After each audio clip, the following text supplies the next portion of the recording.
আমার বন্ধুত্বের সংখ্যা খুব সীমিত। কেন তাও বলছি। হ্যালো ভিউয়ার্স, আসসালামু আলাইকুম, this is Shila and welcome to my page, welcome to another new blog. সবাই কেমন আছেন? সবার দিনকাল কেমন কাটছে কমেন্ট বক্সে জানাবেন।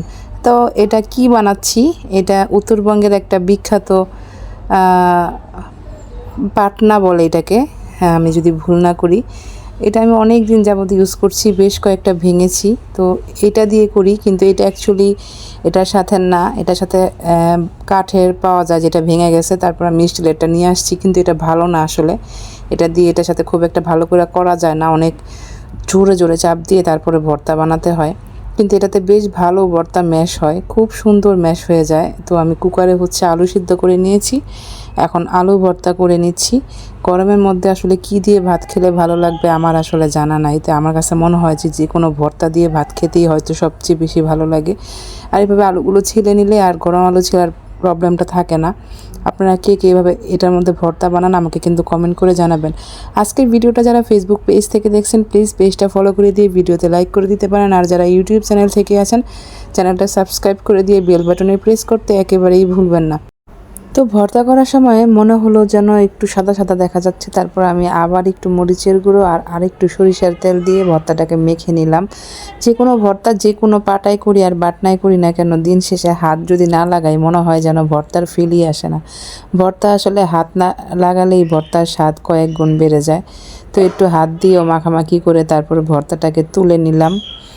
তো এবার চলেন ভিডিও শুরুতে যে কথাটা বলেছিলাম সেটা শেয়ার করি। আমার কেন বন্ধু নাই, আসলে যে কোনো মানুষ যারা অনেক বেশি কি বলে এটাকে, মানুষ চিনতে পারে খুব তাড়াতাড়ি, তারা আসলে বন্ধু বানাতে পারে না। মুখোশধারী বন্ধুর চাইতে একা থাকা বেশি ভালো আমি মনে করি।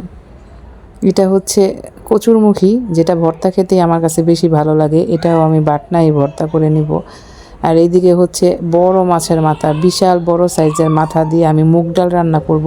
ডালটা আগে কুকারে সিদ্ধ করে নিয়েছি, তারপরে গরম পানি দিয়ে দিয়েছি। এবার মাছের মাথাগুলোকে আলাদা কষিয়ে নিয়েছি, হলুদ মরিচ ধনিয়া গুঁড়ো গরম মশলা গুঁড়ো জিরার গুঁড়ো তেজপাতা কাঁচামরিচ পেঁয়াজ দিয়ে কষিয়ে নিয়ে এবার দুটাকে একসাথে মিক্সড করে তারপরে জাস্ট একটা বাগার দিয়ে দিলেই কিন্তু ডালটা রেডি হয়ে গেল।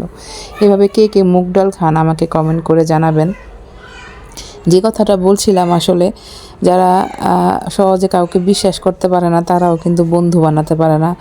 যারা মানুষের সামনে এক আর অগোচরে আরেক, এই চেহারাটা ধরে ফেলতে পারে তারাও কিন্তু বন্ধু বানাতে পারে না।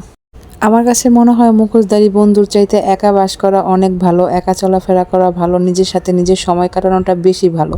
তো আমি একা চলতেই বেশি পছন্দ করি। তো আজকের ভিডিওটা কেমন লাগলো জানাতে ভুলবেন না। পরবর্তী ভিডিও দেখার আমন্ত্রণ জানিয়ে আজকের ভিডিও থেকে বিদায় নিচ্ছি। আল্লাহ হাফেজ।